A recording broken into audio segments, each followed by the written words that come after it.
If you open a barbershop thinking that if you just build it, they will come, you will regret it for the rest of your life. Do not open up a barbershop until you've answered these 3 questions. I have built 3 barbershops in the Metro Atlanta marketplace, as well as building my own barber school. But it wasn't until I understood 3 concepts that allowed me to be able to scale to 6, 7 figures and beyond. In this video, I'm gonna break down exactly what you need to know before you decide to open your first shop. Opening my first shop was an absolute nightmare, right? Because I just didn't know what I needed to know.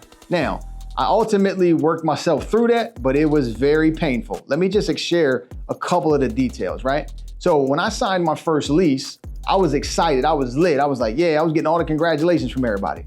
But I had a business partner, right, at first, and the build out I knew nothing about, right?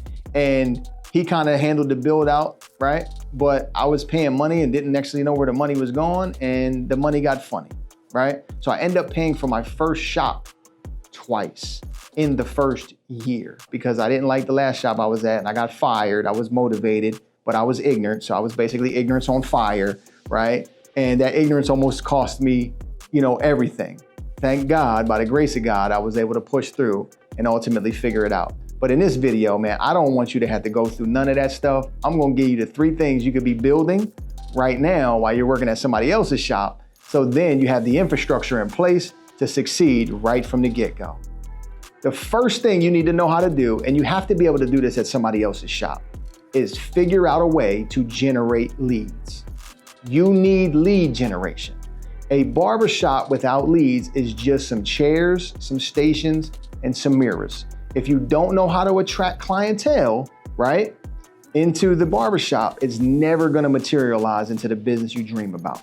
Now, here's why when people ask me, hey Will, how do I, when do I know it's time to open up my first shop?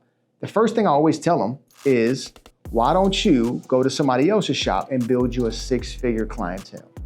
If you know how to build a 6-figure clientele, you obviously know one thing, how to generate leads. Because you can't just cut the same 20, 30 people and make 6 figures.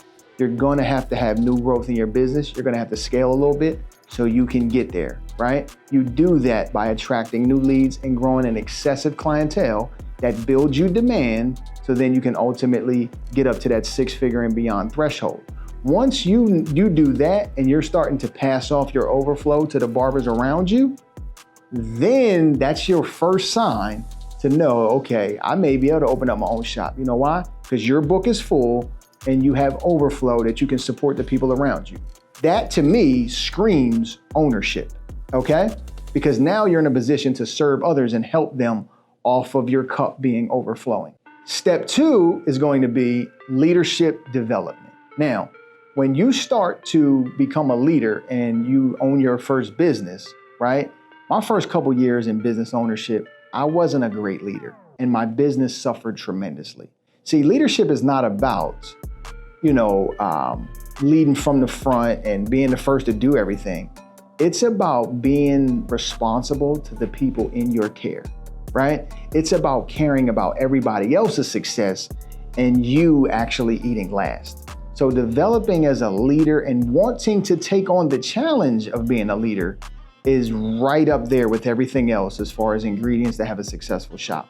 Most people want the shop because they want the fame. They want their name on the little logo. They want their name outside. They want to say, this is my shop. But the people who work in your business don't care anything about all of that, right? They want to know what's in it for them. And if you're going to be a quality leader, you're going to have to serve their needs before your own. At first, when I was young, I didn't really understand that concept. I was actually trying to push my vision on other people, right? But it wasn't their vision. So then what ends up doing is I caused this divide and people were leaving my shop and I couldn't figure out how to build. It wasn't until I started paying attention to what everybody else wanted out of this situation, helping them get it, then I started to grow, right? So that's a hard sacrifice, man, because you are gonna run into some people who are gonna, not live up to their word, and they might even do you wrong, might be a little scandalous and stuff. That's painful, it hurts, right? And you're gonna have to learn the power of letting go so you can continue to lead, right? And one thing that always stuck with me as I was on that journey for leadership, and I'm still on that journey, it's a lifelong journey, was When the leader stops learning, the leader has to stop leading. So just because you accomplish the goal doesn't mean the work stops there. And you're gonna have to lead by example at all times. There's no exceptions. The best form of leadership is leading by an example. So, are you committed to being a leader? If not, business ownership is gonna be very challenging until you accept that call to lead those in your care. All right, so we have lead generation and we have leadership. The last one is you're going to need somewhere to recruit from. You're going to have to recruit. Every major business in the world has to recruit, right? So for me, I used to go and connect with the barber schools because I know most of the people that were gonna join my team were gonna be fresh out of school or new to a city, right? I was gonna have to teach them some things. I was gonna have to go get them at the ground floor, basically meaning they have no client list already, right? If you think that you're gonna get your homeboy to come from the shop on this side of town over with you, it's not gonna work like that. For number one, your homeboy's your colleague, he ain't gonna wanna work under you, right? And he ain't gonna wanna leave what he already got built. So you are gonna have to build everybody from scratch, right? That makes up my first point where you need overflow, right? So you have enough excess so you can share with the people on your team and help them grow. Also, that's part of being a sacrifice as a leader. You're gonna have to sacrifice certain things and do more than what is required to make an investment in your team if you want your team to ultimately take your shop to the next level. So what I had to do was build my own school or work at a school. So you're gonna need a recruiting strategy, right? You have to have it. If you think about sports teams, right? Any basketball team, what do? They have an NBA draft every year, which does what? Gives them new recruits to join their team. If you look at colleges, where do? They go down to high school, and then high school goes down to middle school and Pop Warner, and so on, right? So every successful business has this strategy. If you were in business, right, and you were in law school and you had a law firm, you're probably gonna go back to your alma mater, right? Maybe, donate some money to the program, and you're gonna wanna recruit the top talent coming out of your alma mater to join your office, right? It's like this in every field, so it's gonna be like this for you. So if you're thinking about becoming a business owner or a barbershop owner, you are going to need to have an efficient strategy for generating leads that is proven, right? I would track the data on it so you can get very predictable results because you're gonna need it starting out, right? You're also gonna need to make the commitment to being a leader. That's a lifelong journey.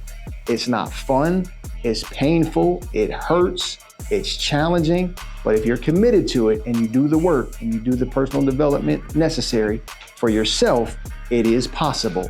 And then you're gonna have to have an area to recruit new talent, a recruiting strategy. So when I tell people the best chance to owning your own shop is to go work in one, I stand on that, right? I did that, right? I worked and managed somebody else's shop. Then I owned my own shop. Then I owned my second one, then third one. Now, instead of going to schools and teaching for recruiting access, I built my own school. So I'm not telling you stuff that I know doesn't work. I'm not telling you somebody else's theory. I'm not telling you what feels good. I've been in the trenches building barbers for the last 15 years, whether they were at my shop, now they're at my school. I've been attracting clients, building clienteles. This 3-part system is the infrastructure and the framework for a successful barbershop. Build those 3 things at somebody else's shop, earn while you learn on somebody else's dime, and then step out and do your own. All of those strategies are great, but if you haven't even made 6 figures yet, watch this video.